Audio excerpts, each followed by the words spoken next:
Guys, I think I figured it out. I really think I figured it out. This guy is... They are doing some fun stuff with this guy. This guy must be an industry plant or something. This guy right here is an absolute menace. He's what you call a menace on and off the court, because what that means is he is a menace literally in battle, and menace outside of battle because the way they keep pimping this dude out. So we are going to talk about that. I hope you guys enjoyed the video. If you do, hit the thumbs up and subscribe. Let me know how you guys feel about this, because this guy is actually supremely polarizing. I don't think a lot of people realize this stuff. I just don't. I don't see a lot of people talking about this stuff, so I try to bring a voice to the voiceless. You know what I'm saying? So what am I talking about? First and foremost, I just want to refresh people's memories on 17, the character. Insane character. Did you know? Did you know this guy came out in freaking January? Yeah, this dude came out in January. So I want to throw that as a shout out to him, because characters do not last 6 months in this game unless they're like a freaking ultra or something. It's very hard for a character to last 6 months, especially now. So this dude came out in freaking January. So that's the first thing I'll say. He comes out on some iffy banner, whatever, right? These characters alongside him, whatever. And then they actually don't bring this dude back until right before the anniversary. And this Universe Rep tag banner that they dropped was like the biggest. We already knew the anniversary part. We had been saying for a while that the anniversary part 1 was Goku and Frieza. And then ultimately I wound up, having this banner drop right before. And it's like, oh yeah, there's confirmation if you needed it. But this was actually a sneaky and like very low-key scummy thing to do. Why? Because they let this guy sit on this banner for damn near a month to run alongside the anniversary part 1 Goku and Frieza banner, which featured other Universe Reps characters. And lo and behold, he's the best character to use alongside them. So what did they do? They purposely brought him back here instead of on the anniversary banner. So what that meant was you have to put your resources into another banner to summon for this guy separately, let alone the fact that the anniversary just had a decent amount of banners and characters to summon for anyway. So they purposely omitted this guy from that banner because he should have 100% been on that banner. There's no reason why he shouldn't have been. He should have been featured on that banner, and people would have had opportunities to get him there. But instead, you have to separate your resources, and there's no reason other than money, and because they knew exactly what they were doing. So again, I wanted to refresh people's memory. This dude came out in January, doesn't return for 4 months, which is actually not uncommon. They put a premium on these characters and for players summoning them as soon as they come out. And if you don't summon for characters when they first come out, you are going to miss their absolute peak performance. And that is actually exemplified by the boost system now, because it's a twofold issue, because that had always been the case. They always make characters wait like 3, 4, 5. Some characters wait a little bit longer than that. They really pimp those guys out, you know what I'm saying? Like Yellow Super Vegito, how long was it before he returned on that Yellow Legends side banner they dropped him on? Anyway, not the Ultra, the transforming one. Anyway, so it's not uncommon, but like with the boost system too, and improving stats, by the time they come back, they're off the boost system. They've probably been power crept, things like that. So that's kind of what they do. It's not uncommon, but they wait 4 months, give or take, to bring him back on a side banner that you would have to summon on. And most people were like, he's an insane character, but at least let me see the anniversary. And then now all of a sudden they brought him back on this banner, which again is so this is funny, because this is what should have happened pre-anniversary. He should have been back on the anniversary, and he should have been back here. And the reason why he's back kind of quote-unquote so soon is because they purposely put him on a side banner that basically doesn't count, like I explained already, so they could also delay his return on this banner and help this banner sell better, right? Because he is here to sell this banner. Because this banner is a sketchy banner too, because it's the first anniversary it's the first banner post-anniversary, right? So obviously everyone's cleaned out, especially with Vegito Blue. Isn't his banner still up, right? Or is about to leave, whatever the case, just left, I think. Whatever, it was somewhere in that time period. Anyway, with Vegito Blue just dropping a few weeks ago, obviously everybody's freaking cleaned out on the heels of gammas and stuff. Like, everyone's cleaned out, bro. So this banner is here just to try to entice you to pull, and they knew that maybe these characters weren't going to be enough. So what did they do? They put 17 on the banner. And so I haven't really explained 17 yet. We're going to do that. That was supposed to be the first part of the video. But what I did instead was I explained the way they've been pimping this dude out, man.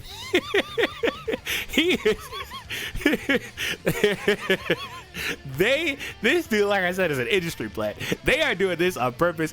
Both of those things can be mutually exclusive. Anyway, they are doing these specifically using him as a prop to sell banners.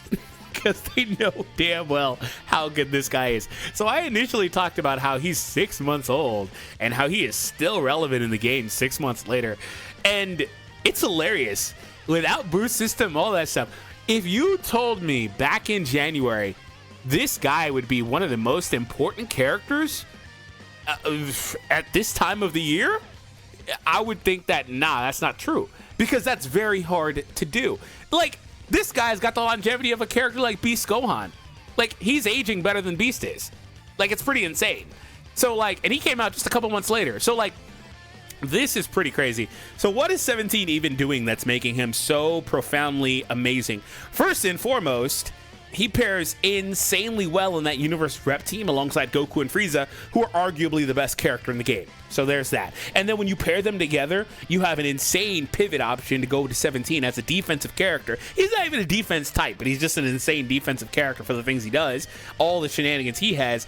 And then you can make it to where Vegito Blue, whatever, can't shut you down. So those two together is instantly ridiculous. Just combination crazy. You have support from both of them, making each other stronger. They synergize perfectly. Screw the double purple. Screw the melee versus range stuff. It doesn't matter. They synergize so well. So there's that. Also, androids, low-key, I've been saying for a while since the Gammas came out that androids is actually super juiced right now. With characters like the Red Cell, who I don't have, the new LF Cell, obviously, who I also don't have, and then also just the Gammas, this guy, and Magenta was actually a really strong trio already. Now you got a 5-man roster that's really good. At least 4. I mean, the Red Cell, he's like the best Red still, but kind of sketchy. You can just go with 21 if you want to. The Zenkai 21, she's pretty solid. But anyway, you don't need a red, whatever. The point is, androids and Universe Reps are, like, in my opinion, 2 top 5 teams. They're both insanely strong. So that in and of itself skyrockets this guy's value. Next, being a blue type with endurance, with the ability to cancel endurance nullification on rush, things like that, it makes him probably the de facto best character to deal with the most common character in the entire game, Vegito Blue. Vegito Blue, like, trembles in fear versus this guy. Now, don't mistake that to mean Vegito Blue can't do anything to him, things like that. Like, there are situations where Vegito can, like, one-shot this guy. You know, he'd have to have, like, the green card pop to go neutral and things like that, but he can turn that into an ultimate and do insane damage. Like, Vegito can do stuff, but more often than not, like, probably, like, at least 8 times out of 10, this guy's going to just wall off Vegito. There are a couple of other characters that can kind of do something similar and approximate that version of playstyle versus Vegito, like Blue Zamasu or Blue Trunks a little bit. But this guy is like the de facto best one. He just does so much garbage stuff. Like, look at these doing effects, just passive stuff. Blast cards increases draw speed, strikes increases key recovery, because that's awesome, right? We want to see that. His main ability draws a green card, restores key on activation. Speaking of his green's insanely powerful. Restores key, gives damage, gives draw speed, shortens ally sub count by 2. Also gives him a nullify cover change and increases damage to those 2 teams I talked about by 20% for 15 counts, and charges his gauge. His gauge is a defense type gauge. It does trigger as he takes hits, so that's very nice, and he can draw a green card on command whenever he wants with the blue, so very nice. His ultimate has bonus damage, has the ability to hit through sustained damage cut effects, because it's going to be one of the best and hardest hitting ults in the game. It also does the normal nullify endurance. Also, right here, if there's a defeated ally, he goes freaking neutral and gets a Dragon Ball off of this. They made this guy, like, he is probably the most well-designed character in the whole game. Seriously. And that's why he's aging so well. His main ability restores his health and key, gives him the ultimate, gives him draw speed and another nullify cover changes. This guy may be the originator of nullify cover changes in more than one place. Beforehand, it was like taboo to give a character it in more than one spot. It's why Vegito Blue, the LF version, had his Zenkai just completely devoid of getting it again. So like it was like taboo, right? He had it on the Ultimate. They were like, nah, we're not gonna give him even 5 counts on the green card because it's just too much, right? But this guy gets it on command on the green card for what, 15, 20 counts, and then gets it here for 30. And now we have LF or UL Vegito Blue, who basically lives with nullify cover change, right? And so since characters are coming out like Vegito with all that, you know, combo ability and stuff like that, characters like this guy that can just wall that off are really, really valuable. Also, he does bonus damage to Fusion Warriors, so there's that, right? He's going to just absolutely eat Vegito alive until Vegito tries to go neutral mid-damage, mid-life bar anyway. But still, he'll still eat him alive. He has obviously really good versions of the damage inflicted and damage cut effects. Also applies immunities to allies. That's pretty good, as you would imagine, right? He has endurance by default, and then also when he enters the battlefield, he draws a blast, gets a crap ton of ki. Also, every time an ally uses cards, so he doesn't even have to even be in the battle, he gets extra damage and reduces his card cost. They can't be canceled as well.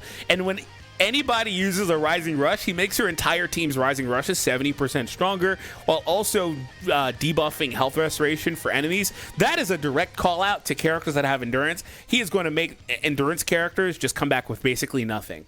They are going to be screwed. Also, he gets an 80% vanishing gauge whenever he performs a vanish once, and it does reset on switch. This guy basically has double vanish, not to the extent of Kiawe, but he pretty much has it all the time. Well, at least once on switch. And then he has a knockback versus blast that combos into blues. He has the gauge here that pops as he takes hits, and it allows him to store his health, get 50% more blue and ultimate card damage, and 15% more cut through on the enemy's sustained damage cut effects. Also reduces enemies' Dragon Balls and seals their main ability. And then right here, when an enemy activates a blue card, an ultimate, a purple arts card, which is the awakened arts, or a rising rush while he's out there, he shortens allies sub count by 3 and cancels their upgrades and buff effects 3 times. So this will chop off their ability to nullify his endurance on the rising rush, or it'll give you the option to switch out to a character that's more favorable, like Magenta or another endurance character, whatever that you want to have eat that hit. So like stuff like this is it's like direct callouts to characters that existed before him. This guy came out in January. This stuff right here is like a direct call out to Ultra Gogeta, who came out like a month prior. Like, this is pretty ahead of its time stuff to see. This is stuff that I think Kid Buu has too, but it's also what makes Kid Buu really strong. Falling effects occur every time the enemy uses a blue, ultimate, or awaken while this character is on the battlefield or standby. He restores allies' health by 10% 3 times, and also effects activates even when he's defeated. So if you defeat him early by chance, he's going to still get that health effect going off, so pretty crazy. And then also inflicts a downgrade of minus 50% to the enemy's blue card and ultimate arts power 3 times, and that still also activates when he's defeated. So basically, you have a menace here throughout the entirety of the game, and even when he's defeated. And this guy literally does everything. Like, there's like almost nothing in the game that he doesn't actually do. And the things he doesn't do are like BS stuff, like freaking revive, right? Like, this guy basically does every damn thing. He doesn't have like card draw speed, I don't think, anywhere in his kit by default, except for on the blast card, but he still has it. He draws a blast card for free. So like, you have a character here who is an enigma. Very rarely do we see characters age this well. And if you didn't understand my point earlier about this game and the game's power creep, it's not to say that no character has ever or ever will age that well, because we've certainly seen otherwise. A character like Future Gohan, he lasted a really long time in the meta, and when bro finally fell off, they gave him an equip. when bro finally fell off, dude, they gave him a freaking equip. So like 17 was insane. So, or not 17, Future Gohan. And so like, we've seen characters like that. Now, by the way, Future Gohan is like absolutely cocked by Vegito Blue. He can't destroy cards on Switch. Vegito runs through him. Like, he has some tools like neutrality and stuff, but like, it's bad. It's bad. Anyway, so yeah, so like, we've seen that, we'll see it again, but it's just really interesting to see what they're doing with 17 and his handling and his treatment, because all of a sudden he's still an insanely valuable character. He's probably well, I have to say outside of Goku and Frieza because they are this, but he's aside from Goku and Frieza, he's like the best LF in the game. Seriously. Super duper strong. I mean, I don't know where I'd rank Cell yet, but anyway, aside from Goku and Frieza.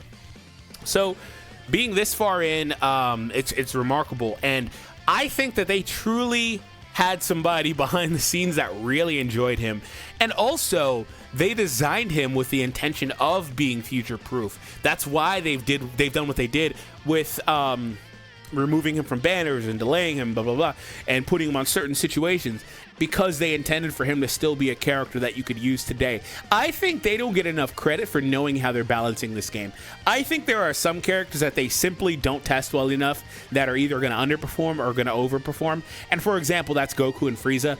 I will die on the hill that they were fine pre-Zenkai, or pre-Zenkai. They basically got a Zenkai, but pre-buff balance change, because I think they were still top 7 or so. Really, really strong character. I think they needed a minor tweak to their Rising Rush effect, but that was it. But they went above and beyond with that character and just pushed everything. Everything they did, they buffed. So I think they went above and beyond. I'll die on that hill. But what that meant was that it created a situation where some characters were going to age even better alongside Goku and Frieza. And they go out of their way, I think, sometimes to produce characters that are going to struggle versus certain matchups.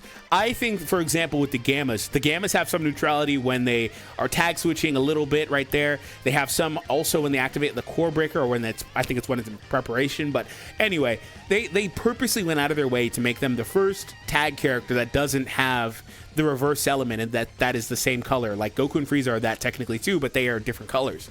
But like they went out of their way to make it to where they basically struggle in the Vegito Blue meta, which is really annoying because they basically just made it to where those characters are not really, you don't really see them all that much anymore, which is unfortunate because they were really good and they are still really good. It's just they're going to get suppressed by the meta. And every time there's a big character that releases during the anniversary, they always put out a character that's not great, like Vegito Blue and Omega Shenron, or Super Vegito and Buhan. They always do that, and they always go out of their way to produce characters or the antagonist that is not going to be able to really, show their stuff because they're going to get suppressed by the big bad, most common character you're going to see in the game. And so 17, if we come back to him, and I just want to finish on this, the characters that released around 17 are also kind of interesting because they released Hit, I think Roshi alongside Goku as well.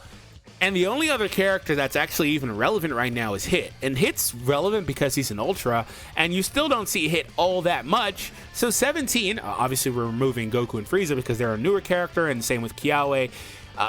But like 17 is like the prevailing character here. So you have a situation where like this top couple of rows is all pretty solid characters, and then Gohan sneaking in, but all really solid characters. But the only characters on this whole list of page that you're going to see right here that are going to age well, that are going to be usable anytime soon, are Goku and Frieza, and then also Android 17. I want to throw shout-outs to Kasaro, Kiawe, and Jiren, because I don't think any of those characters will be bad anytime soon. But especially like in the case of Jiren, while he has some stuff that works pretty well too, he's another character that just kind of was designed where he was going to struggle versus Vegito. Vegito basically just runs through him. Everything he wants to do, Vegito just says no to. So like things like that. Roshi also got replaced by him. I think Roshi's cool and all, but it is what it is. This guy is kind of underrated, but you're not going to see him. Whatever. Kasaro just doesn't really get much burn because Hit exists. Then Kiawe I think is really good too, also for her support. But that's kind of niche stuff as that character is too. So it's weird because when you look at the anniversary as a whole, this is the last thing I'll say before we move on. I don't know. Like when I look at 17's longevity, 6 months, and he's still going like as a top character, I don't know that any character outside of Goku and Frieza, and obviously Vegito Blue, from the entire anniversary are gonna do that, which is kind of scary. Now I will throw this bone. There is potential for characters to make resurgences, and also like Zenkais. I'm not going to include like Zenkais because obviously the LF Zenkais also will extend and be very usable for the future. But there's a chance for some of these characters to revitalize later. Like if they drop some other... Cell isn't this because Cell's not going to sell well enough and he's not going to be common enough, but if they drop more dominant purples, things like that, Yellow could see a resurgence. Like, I don't like just saying a color is completely dead because there's a dominant opposition, right? Because that goes both ways with all the colors, right? But yeah, there's opportunities for some of these guys to make resurgences.